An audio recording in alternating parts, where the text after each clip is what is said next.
Järjestän näitä suomalaisille näitä sauvakävelyjä tällä Torrevihan alueella ja myös vuorivaelluksia. Kerran kuukaudessa vuorivaellukset ja sauvakävelyt joka viikko.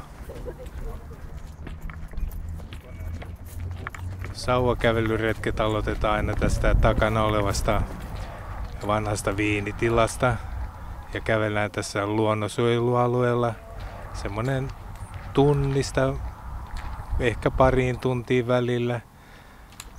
Ja vuorivaelluksiin lähdetään aina yhdessä autojen kanssa, koska ne on paljon pitemmälle ja lähdetään tuolta Torrevihan uimahallilta ja palataan myös sinne samaan paikkaan takaisin, että me ollaan useimmiten erilaisissa vuoristoissa, välillä helpommissa, välillä vaikeammissa, riippuen vähän minkälaista porukkaa lähtee mukaan.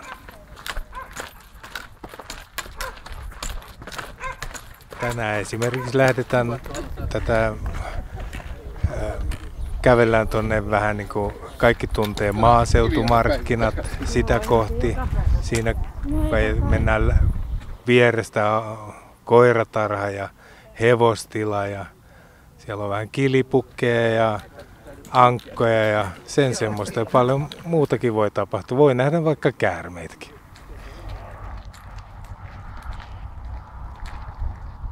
No näillä sauvavaelluksilla tai sauvakävelyllä rukkaa olla tämä sama porukka, mikä viikoittain joka maanantai lähdetään tässä iltapäivällä 3, 4, 5 aikaa ja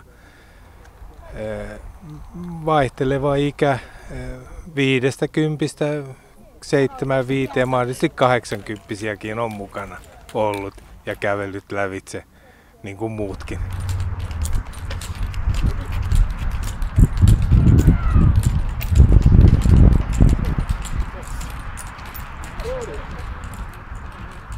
Siinähän se oli. Hyvä.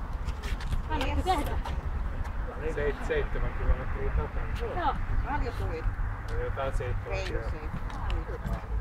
Ensi viikolla uudelleen.